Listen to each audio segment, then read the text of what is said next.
La guerre est éternelle, et la France ne fait pas exception à la règle.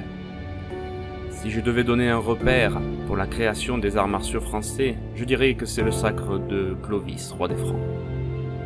Mais ce n'est qu'un repère. Au fil du temps et des batailles, ces arts se sont perfectionnés, s'adaptant à chaque ennemi, à chaque contexte et à chaque nouvelle invention. Que ce soit sous le drapeau de la fleur de lys, sous le drapeau de la République ou de l'Empire, ils étaient présents, tout le temps, toujours, sans rien que soit forcément écrit ou acté, mais toujours présents dans les régiments. Après la débâcle de 1870, un renouveau martial se fit naître, préparant la France à la revanche. Mais quelle revanche? Un cataclysme.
Après la fin du carnage, le bilan était catastrophique.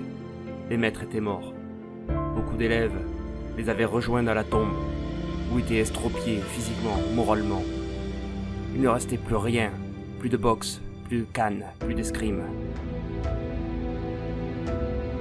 Puis, les survivants se sont levés et ils ont repris le flambeau, essayant de rattraper et de ne pas perdre ce qui avait été détruit. Mais encore une fois, la guerre revint et elle acheva ce que la première n'avait pas fini.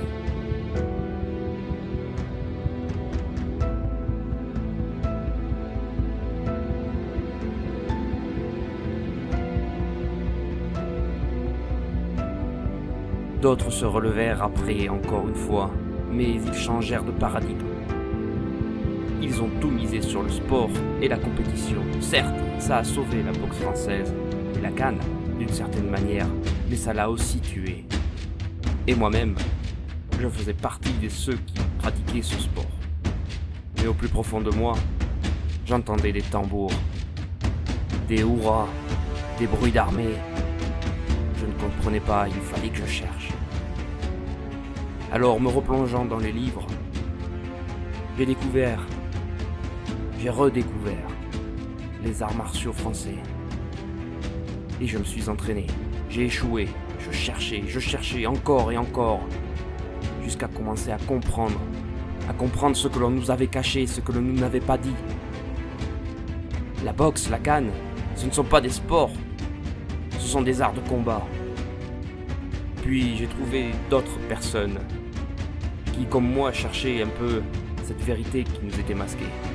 Nous avons mis nos efforts en commun afin de ressusciter cet héritage qui, en quelque sorte, nous avait été un peu masqué, caché, volé. Et nous avons décidé de nous regrouper. Non pas pour imposer une seule vision, mais pour créer une entente, une amicale. Un regroupement de personnes qui œuvrent dans un seul et même but, sauver les arts martiaux français.